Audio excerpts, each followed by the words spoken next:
Et bonjour et bienvenue dans cette nouvelle vidéo. À moins que vous ayez hiberné pendant plusieurs mois ou que vous avez séjourné sur notre planète, tout le monde a entendu parler bien évidemment de ChatGPT. Cette intelligence artificielle qui va, selon certains, révolutionner le monde de demain. Je ne vais pas vous faire une présentation de ChatGPT, il existe des milliers et des milliers de vidéos sur ce sujet-là sur Internet, mais je vais plutôt vous présenter des extensions et des programmes qui va vous permettre de tirer pleinement profit justement de cette intelligence artificielle. Je vais donc vous présenter 5 extensions ou programmes qui tournent essentiellement soit sur Google Chrome ou Brave, et le dernier programme sur Mac. Vous allez voir 4 fabuleuses extensions qui vont vous permettre justement de bien utiliser ChatGPT sur votre ordinateur et qui pour ma part me sont très utiles au quotidien, vous allez voir. Donc les prérequis, je le répète, il faut disposer du navigateur Chrome ou Brave, donc ça c'est compatible, c'est la même chose, et le dernier programme tourne sur Mac. Allez, c'est parti pour ce petit tuto.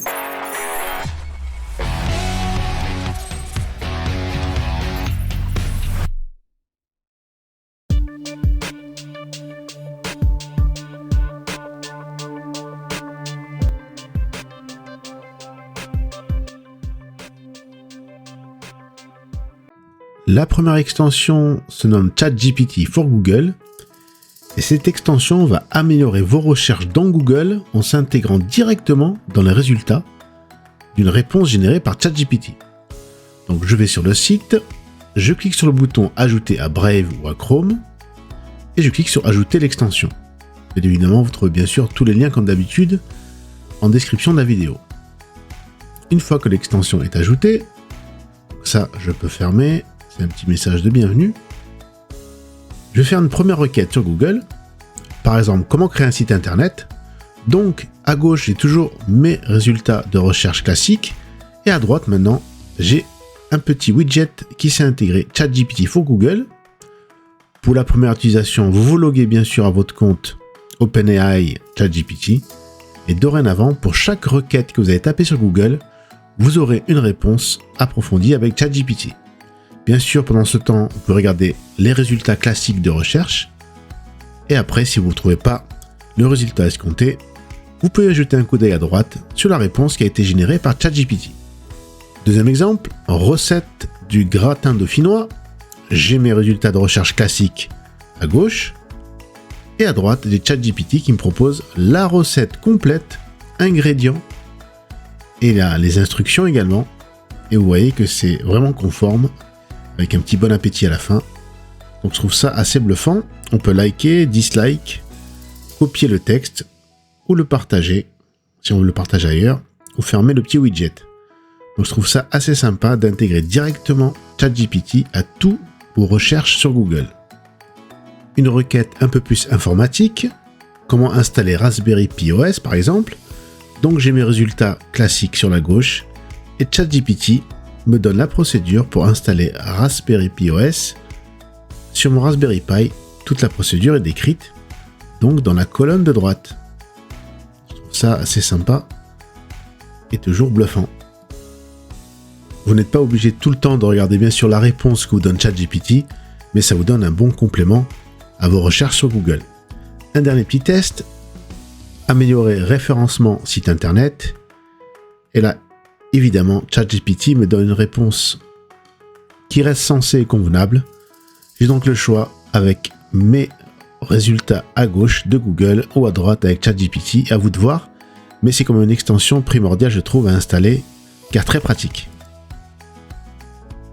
Une autre extension un peu moins waouh, on va dire, ReaderGPT, qui est une extension qui va vous permettre de résumer des articles ou des sites sur Internet.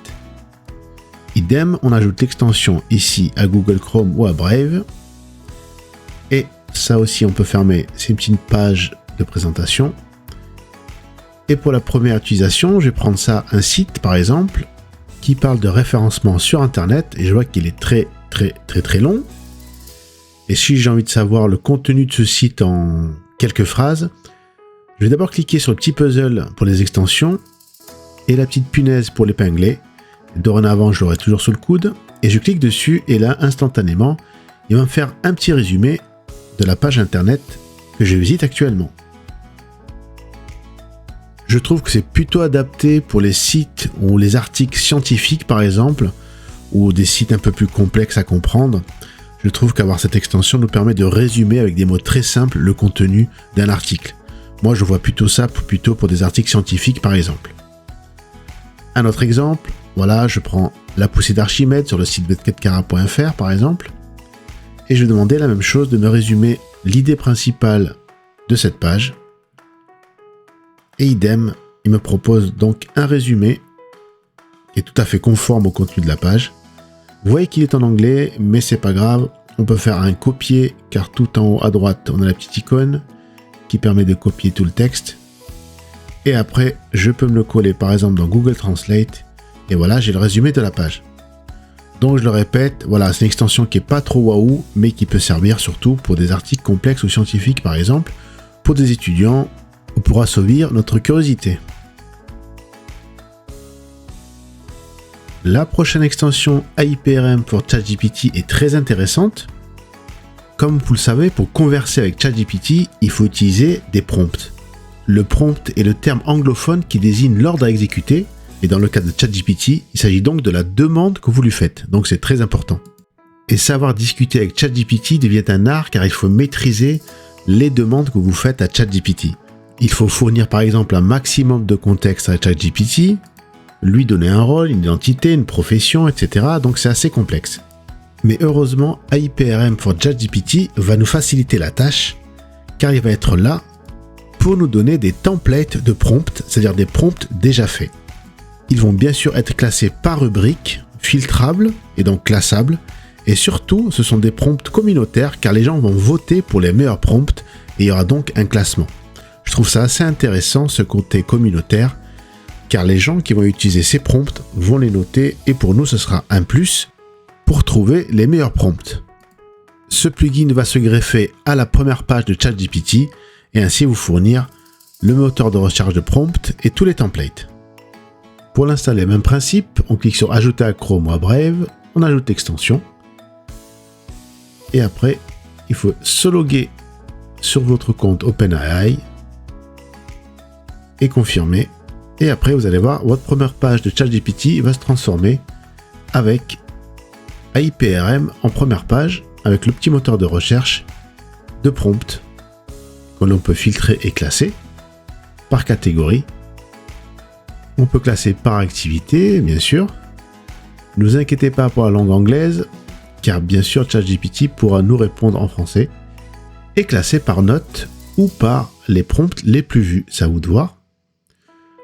Donc là, premier exemple, je vais prendre les operating systems, donc les systèmes d'exploitation par exemple.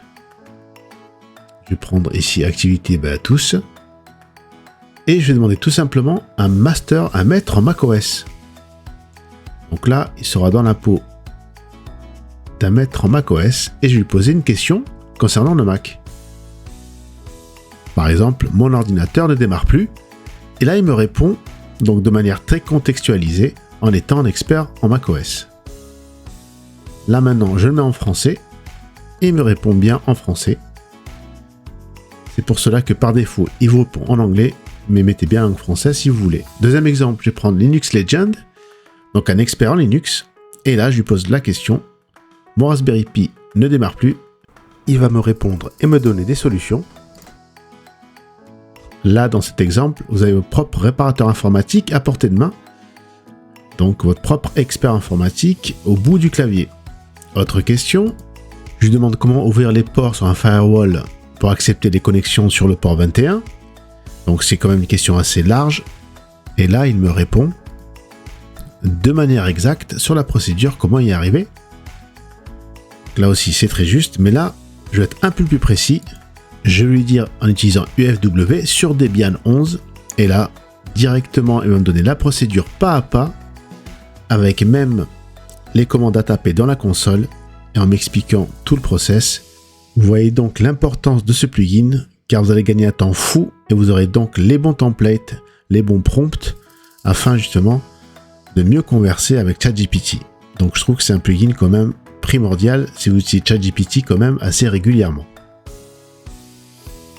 Une des faiblesses de ChatGPT, ou une de ses forces pour certains, est que ChatGPT n'est pas connecté à Internet.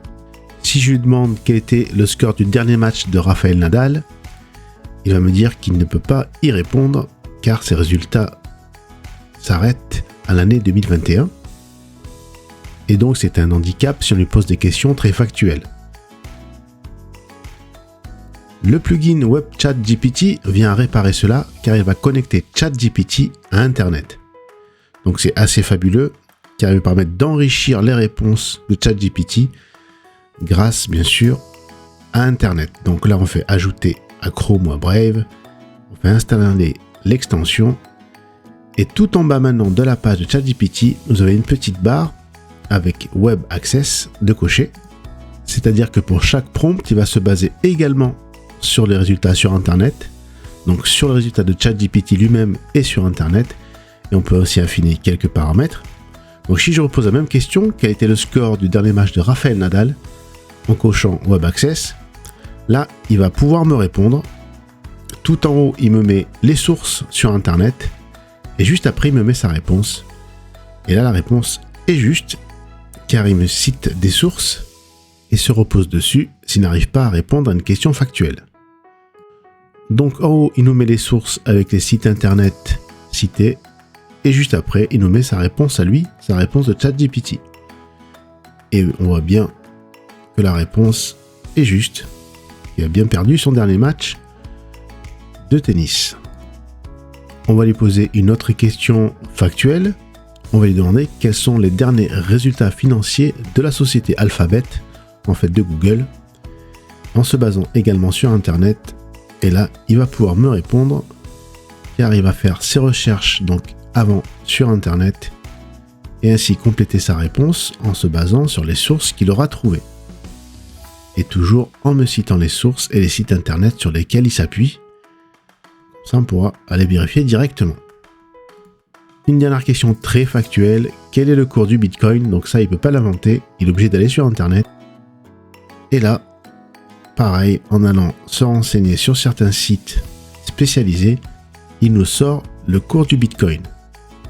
Donc voilà la solution, comment aider ChatGPT, comment l'enrichir, ou tout simplement peut-être comment le rendre un peu plus intelligent en se basant sur Internet. Le parfait combo. Dernier outil, une application MacGPT, et vous l'aurez deviné, il s'agit tout simplement d'une application que l'on va installer sur les Mac, qui va nous permettre d'avoir ChatGPT à portée de clavier, de l'avoir sous la main. Donc là, je vous mets toujours le site internet en description, et ici il nous explique le principe. En fait, tout en haut, dans la barre de menu, va se loger MacGPT. Donc je me rends sur le site, et ici, je mets 0, si on n'a pas envie de donner justement un don au créateur, et on clique sur le bouton en dessous, ce qui va nous permettre de télécharger gratuitement le plugin. Il suffit juste de mettre une adresse email dans la case ici et de valider. Je le répète, si ce plugin vous plaît, rien ne vous empêche de participer un petit peu et de faire un don au créateur. Une fois téléchargé, je l'installe et après je vais aller le colisser dans mon dossier application, et une fois que c'est colissé, je vais dans l'application et je vais le lancer. Voilà, ici MacGPT, et on va voir qu'il va se loger directement tout en haut dans la barre de menu. Il faut bien sûr valider et se connecter à ce compte OpenAI, se loguer, et voilà, maintenant, tout en haut, on aura tout le temps ChatGPT sous la main, et donc on peut converser avec lui comme si on était sur le site internet directement. Premier exemple, je lui demande la recette du pot-au-feu, j'y peux rien, je suis gourmand, et là il nous répond bien avec la recette du pot-au-feu, les ingrédients, et juste après, les instructions pour préparer cette recette. Donc vous voyez que ça fonctionne comme si vous étiez sur le site officiel d'OpenAI. Il s'agit d'une passerelle depuis votre Mac vers le site d'OpenAI ChatGPT. Plus technique, je lui demande comment remplacer une carte graphique dans un ordinateur de type Tour. Et là, il m'explique toutes les étapes, justement, comment remplacer sa carte graphique dans un ordinateur de type Tour et non portable. Dernier exemple en marketing, ou plutôt en web marketing, je lui demande 3 idées de post Instagram pour un hôtel situé sur la Côte d'Azur, mais plus orienté sur la cuisine du restaurant. et là, sans problème, il sort bien 3 idées de posts Instagram dans le domaine dans lequel je lui demandais, dans la cuisine pour un hôtel, restaurant sur la Côte d'Azur, et ses réponses sont assez sensées, voire pertinentes dans le domaine du web marketing. Voilà, maintenant vous aurez toujours ChatGPT sous le coude, installé directement sur votre Mac. Voilà, ce petit tuto est terminé.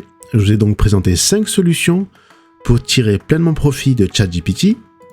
Les prérequis, je le répète, sont bien évidemment d'avoir un compte OpenAI ChatGPT d'actif et d'utiliser principalement ces extensions sur Google Chrome ou Brave plutôt, même si certaines extensions fonctionnent également sur Firefox par exemple. Globalement, je trouve ces extensions très utiles. Je les utilise personnellement au quotidien. Ils me facilitent parfois la vie sur certaines choses. Et je trouve que c'est des très bons compléments à ChatGPT afin de mieux l'utiliser et mieux l'appréhender.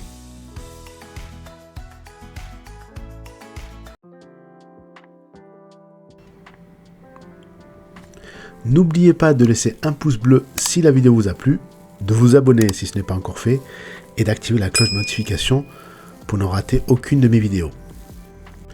Merci et à bientôt pour une prochaine vidéo.